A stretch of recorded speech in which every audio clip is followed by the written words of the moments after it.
good morning, and thank you all so much for your support. I recently hit 1,000 subscribers on my channel, which is a really huge thing for me as a personal achievement. And I know that comparatively to other YouTubers, it's a drop in the ocean. But when I started this channel, having 1,000 subscribers seemed like one of those completely impossible, unattainable targets. It seemed so far off in the realms of possibility, I just didn't even think about it because I was like, well, it's never going to happen. And somehow it has. And that is thanks to you, whoever you are on the other end of that lens.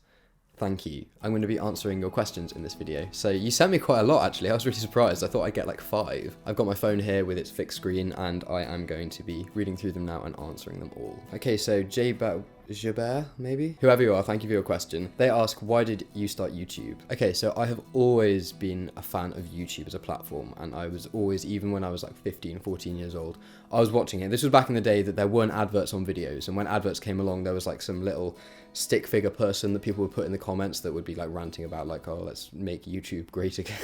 So I've been a participant in YouTube since the very, very early days. And I used to have a channel that I didn't really use very much, and it wasn't for this, it was just for sort of music. And then one day I just decided to pack it all in, and I decided to create this channel, and I had no specific direction for it. I just thought to myself, I want to challenge myself and see if I can create good content consistently. And I can remember originally thinking that I was just going to do it for a year and see how I felt at the end of that year, and if I was enjoying it, then I would continue, and if I wasn't enjoying it, I'd just stop it and leave it, because, you know, you don't know until you've tried. So in a nutshell, I'd say that I started YouTube to challenge myself and give myself something to work for. Jen H asks, what made you join YouTube? Already answered that. Has there been a time in your life where things were dark, and if so, how did you respond? Yes, there have been a few different times, often for different reasons, where things have been dark. As far as my response is concerned, I really wouldn't know. I feel like actively trying to respond to something that's really, really bad is going to make it worse and exacerbate the situation. Obviously, do certain things that you can to improve your situation. So like if you've just had a bad breakup, for example, keep busy. That will help. There is no definitive response to have to things. You just have to let things play out as they will and allow time to do its job. You need to allow your mind or body to heal naturally and not try and force a response, because it won't help. Do I have any siblings? Yes, I have 2 brothers and 1 sister. They're all older than me, so I'm like the baby of the family. Do you consider doing YouTube as a living one day? I don't know. I don't think I'm good enough at it. It's also something I'd be very, very skeptical about trying to do, because I feel like as soon as it becomes a legitimate source of income, something where there is a lot of pressure on you to create so that you can like pay your bills, that's when you get these situations where people make videos that are rubbish and the content is meaningless, worthless, or they start doing pranks. And I don't want to do that. I always want my content to be as good as it can be. But that being said, I'm open to the possibility of it. I just really don't think I am good enough or have the right personality type to make it work, I guess. I think a lot of YouTubers are all kind of similar as far as like vloggy people like this. Like they've all got very similar personality types, and I don't know if I quite fit in with that. An awful lot of long questions here. Berries asks, hi Tom, I love your videos and your tasty music. Thank you.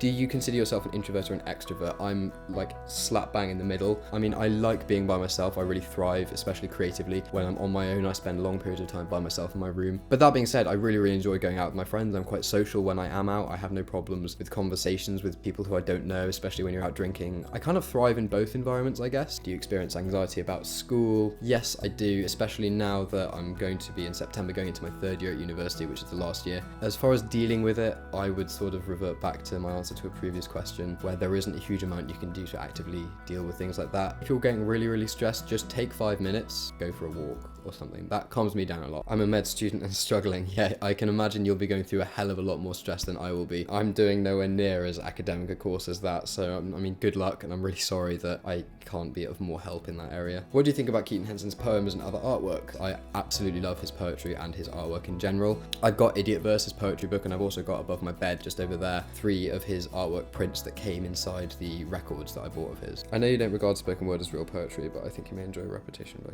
Oh yeah, I did listen to those actually. They were fine. There wasn't anything actively wrong with them. It's not that I don't think there are any examples of good spoken word. I know that there are a few, and I have enjoyed some spoken word. My main issue is that there doesn't seem to be any like filter on it at all, especially with things like YouTube. The ratio of bad to good is much higher than it should be. And to quote an article that I read the other day, which kind of summed up how I feel about it, the idea, I suppose, is that the flailing stylized vocals will be interesting enough on their own that no one will notice how bad the actual writing is. The oral traditions of poetry are in trouble, and performers like this are to blame. Performers who believe that as long as their words are being performed, they don't have to be well written. And I completely agree with that. The thing with spoken word is I just don't think it should be called poetry. Because a poem is something that follows specific rules of literature and is just as powerful if you read it on a page than if you say it out loud. Spoken word is a specific performance that you're supposed to do, and the impact of the words themselves rely 100% on how it's being performed. If some of these spoken word poems were written down on a piece of paper and someone just gave it to you, it wouldn't actually make sense on the page. But actual poetry should have the same impact whether or not you're reading it off a piece of paper or you're reading it aloud to your friends. Forever Babe asks, would you rather eat poop flavoured chocolate or chocolate flavoured poop? Obviously poop flavoured chocolate. I mean, it's going to taste disgusting, but at least you're not going to get cholera from it. Bruna Spism asks, ever studied jazz harmony? Yes, but like that much. When I was about 13 years old and I was having piano lessons, and I moved on from classical to doing a bit of jazz and blues, so I did like jazz scales and whatnot. Lily Collinson asks, when did you get your piercings? Okay, so this one I've had for years and years and years. I got it when I went to this hippie craft camp in the summer when I was about 15 years old, and it was really, really gross. Obviously there was no like anesthetic or anything, so I just put like an ice cube on my ear, and then someone cut a slice of apple and put it behind my ear and just stabbed a needle through it. And then because the actual earring that we'd bought was a ring, they spent like 20 minutes just like mangling my ear trying to get it through. I used to have one up there as well that I got done when I was really, really drunk at a party, and it seemed like a good idea at the time, but I've since taken it out. And this one I got about 3 years ago. My good friend Kat was getting another piercing done in her ear. She was being really scared about getting it done, and I just said at one point, if I get something done at the same time, will that make you feel better? And she was like, yeah. That's when I got that done. Although I've been really strongly thinking about taking it out recently. I'm not really in a place in my life where I feel like I need a nose ring anymore. I just think it makes me look a little bit silly. Ronan Quinn asks, have you watched any anime? Nope. I've never watched any anime. Andy Review, I think I'm pronouncing that right, says, do you like Oasis? Yeah, of course. I Smile asks, do you have a girlfriend and who is she? I do not know, so she is no one.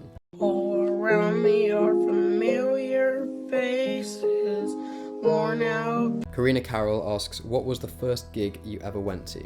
First gig I ever went to in my life was in Birmingham when I was 14 to see Nightwish. Lewis Michael Hearn, I think. I hope I got that right. Really love your channel, Tom. Thank you. Has there ever been a time in your life where you don't know what you're going to do and feel lost? Have a great day. You too. Have a great day as well. And yes, all the time. It's something that I think everyone goes through, even adults. So we as kids, we always look at adults and we think that they've got everything tied together. But now I'm becoming a bit of an adult and I'm spending more time around adults. No one has any clue what they're doing. We're all just winging it in some way or another. I think with feeling lost, it's very important to do two things. Number one is realize that it's completely natural to feel like that, so don't beat yourself up for feeling lost and not knowing what you're going to do. Just accept that this is a natural thing that everyone goes through. And number two is just to experiment. Try loads of different things. If you don't know what you're going to do as far as like your life is concerned, try a bit of everything. Eventually you'll find something that you enjoy more than most things, and then stick with that. Forever Babe again asks, are you going to do a cover of Long Nights by Eddie Vedder?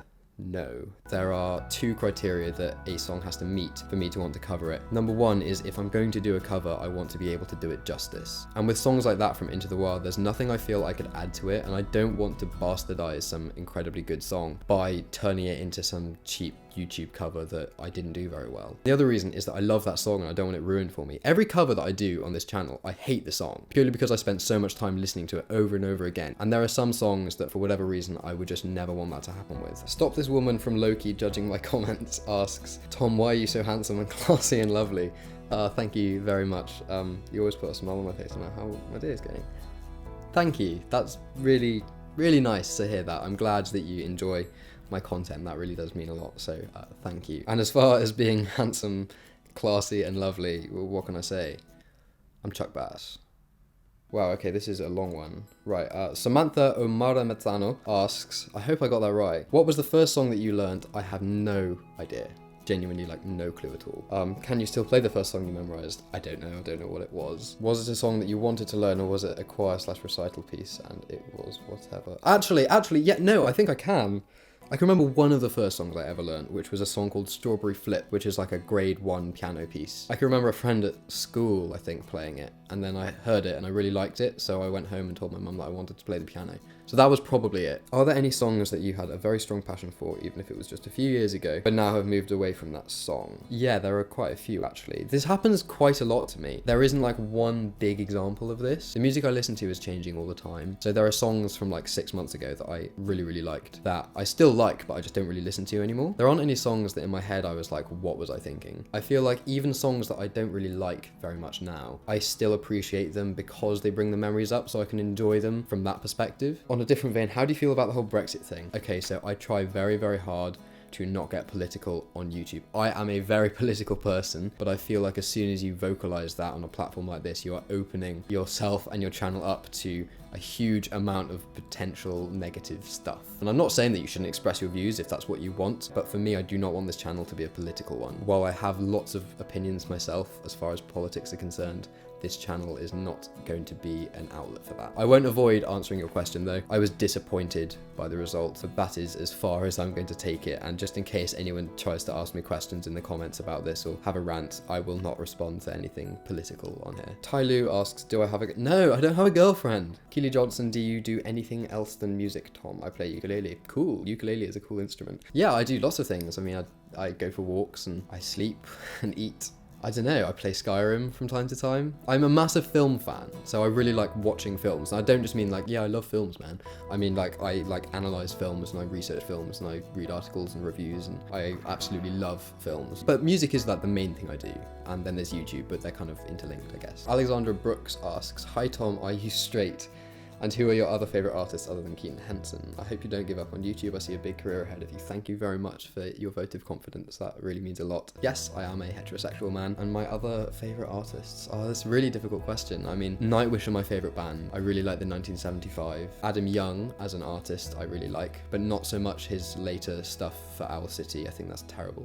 But things like Port Blue Sky Sailing, his score project at the moment is fantastic. Insect Airport is a favourite. My favourite film score composers would probably be James Newton Howard and Thomas Newman. Favorite classical artists, I guess, would be Chopin, Mahler, Purcell, Bird, Tallis, Palestrina, Duruflé Fauré, Elgar, Vaughan Williams, Finzi. But yeah, I don't know, I fluctuate a lot between the different music that I listen to. Chet Baker is really good. Ellen PTX asks, what kind of music do you listen to? Like, do you have any favorite bands or artists, etc.? Love from Finland. Finland, yeah.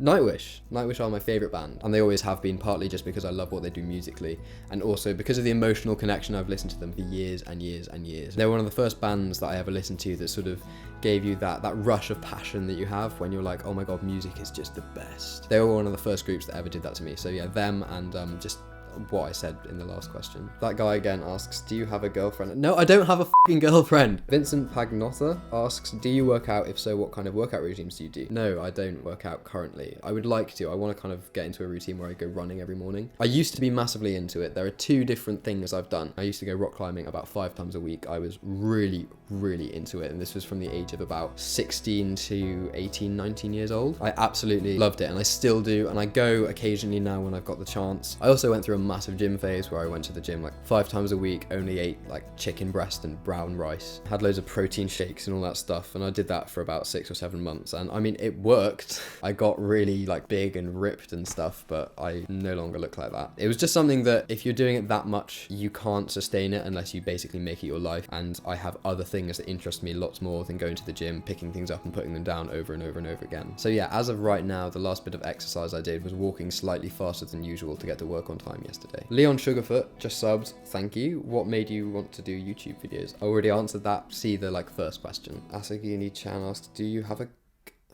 Ty Lu says, can I answer more than one question?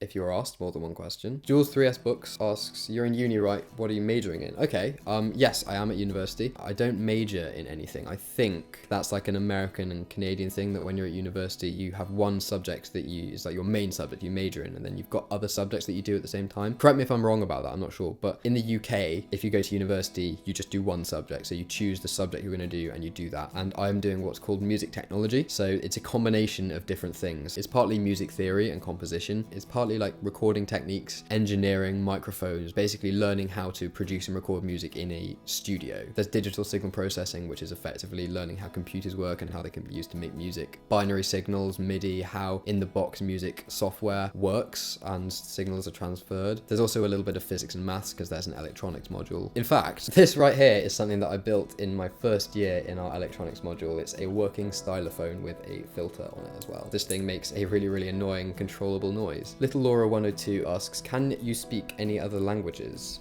Where do you live? I really like your videos, thank you. I live in Cardiff or in London, so I'm at university in Cardiff, in Wales, the capital city of Wales, if you don't know. My parents live in London, so during the holidays I'll go and visit from time to time and occasionally stay with them, but pretty much Cardiff. Like, Cardiff is where I live. And no, I don't speak any other languages. I can speak a tiny bit of French and Spanish, but kind of like GCSE level. One of my big regrets is that I never really learned to speak another language properly. I think it's incredibly useful to be bilingual. Kay Bunsen, what camera do you use and what's your most embarrassing story? Okay, so as far as my camera is concerned, I'm actually going to do a whole video talking about my YouTube setup and the different cameras and lenses that I use and microphones and all that stuff. So I'll save that for like either next week or the week after. At the moment, this video right now that you're seeing is being shot on a Canon 700D with a 50mm lens. And my most embarrassing story, honestly, I don't know. I don't tend to get embarrassed very often. I know I do lots of embarrassing things, but usually that's when I'm quite drunk, so I don't feel embarrassed by it at the time. I mean, when I was really young, I ran out of school and hugged someone that wasn't my mum, just random stranger in the schoolyard. I mean, I suppose some of the embarrassing things I've done would be every video on this channel that was uploaded longer than 7 months ago. Ronan Hughes asks, what's your background in music? Okay, so I come from a very musical family. My mum studied music at Oxford. She was also concerts manager of the London Symphony Orchestra for a while. My sister has played the violin for pretty much her whole life and recently finished doing a master's in Baroque violin playing at the Royal College of Music in London. My eldest brother has a diploma on the piano. My other brother played drums and French horn for years. So music has always been a very present thing in my life. And when I was really young in school, I can remember them picking people out who showed some sort of musical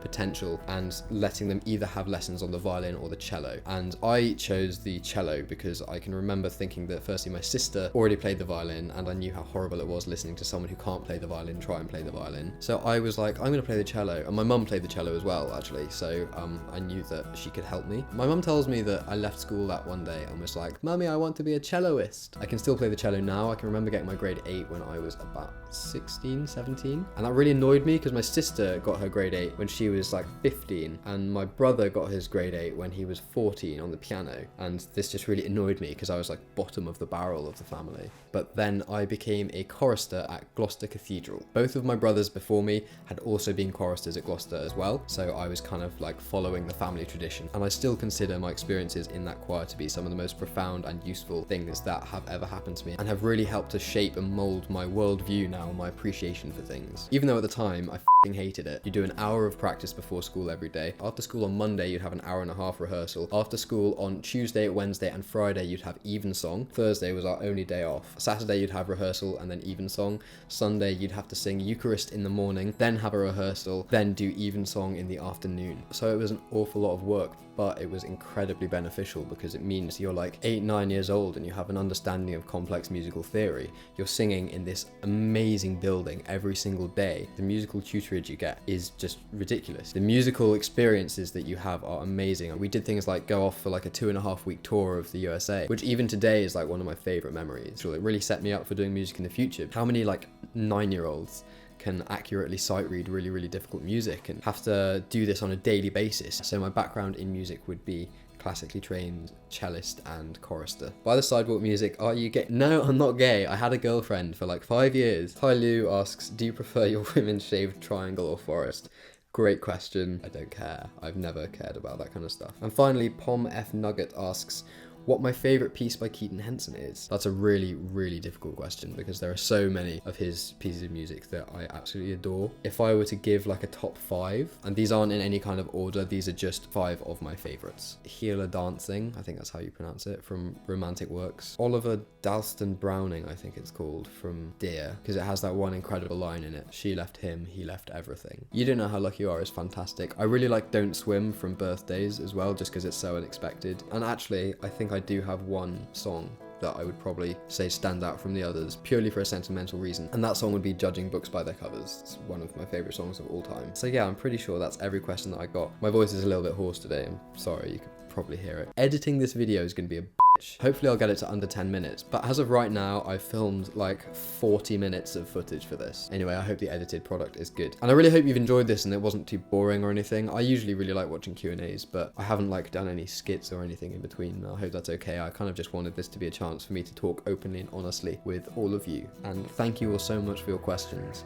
And again, thank you so much for the support, 1,000 subscribers.